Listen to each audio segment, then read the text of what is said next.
one census that all disappeared. But he moved across to East Anglia, to Norfolk, married an orphan girl, had a big family, and it's from his family that most of the Whittas that I know of have descended. And of course there was one famous one. There was Thomas. He had a big family. He had a son called Robert Whitta, and he had a son called Herbert William Whitta. And of course it was Herbert William who came over here as the founding father of all the American Whittas. I've got a couple of family trees here which you can come and look at, and I'll explain to you what you want to know. I've got what I call the Whitta outline tree from Thomas Whitta, showing all the various branches, but I had to leave yours as a separate one because it wouldn't fit on, as it is but there it is. So we've got all the original, the basic outline of the Whittas there, and all the American Whittas on here. And I can point out things to you and explain whatever you need explaining. But we're not the only Whittas in the world. There were far more Whittas in the county of Cornwall down in southwest England. They were much more numerous than the Welsh Whittas, and there are still Whittas in Cornwall. The Cornish registers go back to the 1500s, and I've traced Whittas in Cornwall back to about 1550.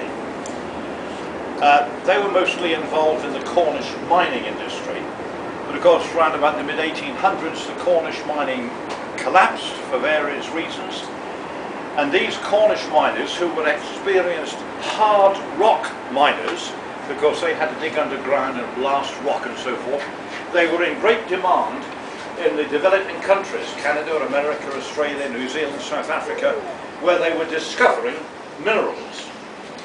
And they were sent for with these Cornish miners to go out there with their expertise of deep rock mining, hard rock mining. And so there are a lot of Whittas out in Australia and New Zealand, all descended from these Cornish Whittas.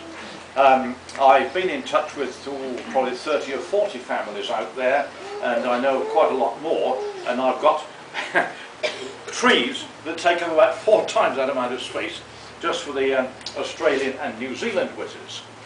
That's a fascinating study in itself. But then there's a third group of Whittas which I discovered not so long ago, perhaps a rather unusual group. I discovered a Reverend Thomas Whitta down in the southwest of England. I easily traced his children because they were all baptized in the churches where he served. And as the story unraveled, I found that one of his sons and one of his grandsons emigrated to Australia and had families out there. And there are a large number of Whittas now in Australia descended from this Reverend Thomas Whitta, unconnected to us or to the Cornish Whittas. And some of them, when I wrote to them and told them that I'd found their ancestor, an independent minister, the Reverend Thomas Whitta, they were amazed. They couldn't believe it, that they were descended from a minister. But there it is.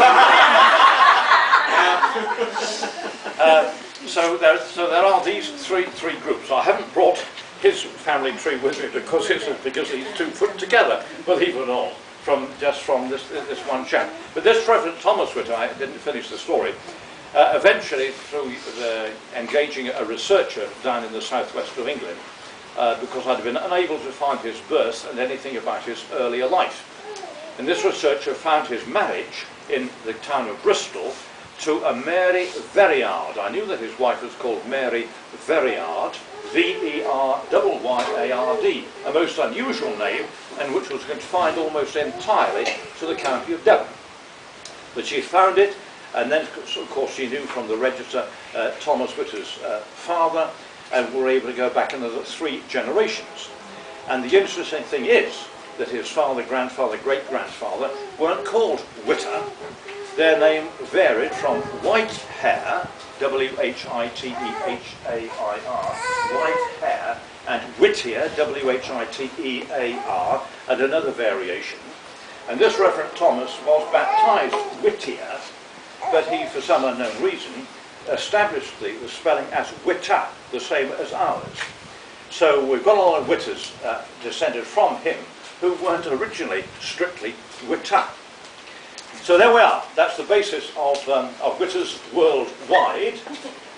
Brian and I are still searching. We've still got a lot of loose ends to tie up, and we're still hearing of other odd Whittas that we can't link in anywhere. But we hope over the next few years to fill in a few more gaps and put a few more pieces together. So that's basically what I've been doing for the past 40 years. I have been in communication with several of you, as you know, and from now onwards I shall be in communication with even more of you, and probably be pestering you with questions and asking you for further information. So I hope you'll cooperate and come up with the words. So if you've got any questions you want to ask me, I mean, please do so. Any things you want to share with me. But I've got these two family trees here, and if you want to come and have a look at them and find out where you are, I'll soon point out and help to find you. Why don't you tell them what Robert did? You don't see? Why don't you tell them what Robert Whitta did? What was it? Robert Whitta? Yeah. Oh, you're well, all of them. One of your forefathers, yes. Yes, your descendant, there was Thomas Whitta, and he had about 9 or 10 children. Robert Whitta, from whom you are descended, and Albert Whitta, from whom I'm descended. It's all on this tree. Robert Whitta was a shopkeeper, basically, mainly grocery and drapery, as were all the Whitta boys of that generation.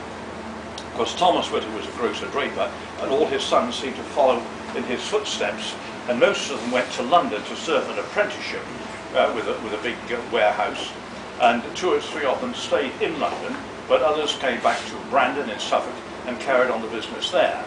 Herbert William, he sort of followed in the family footsteps of being a shopkeeper, and he was listed in one of the directories as being a dealer in glass, china and hardware. At one stage he was a marine store dealer. Exactly what he did as that in Brandon I'm not sure, but that's what he's listed as.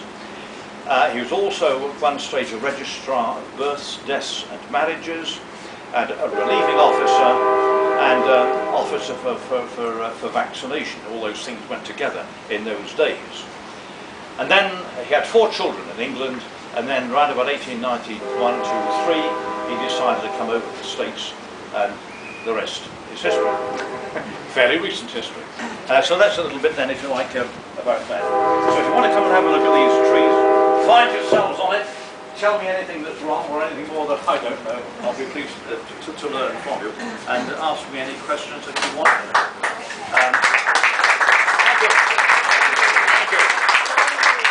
If anybody wants to see the Welsh descent, I've got a family tree of the Welsh Whittas where Thomas fitted in, so you can have a look at that as well if you want to.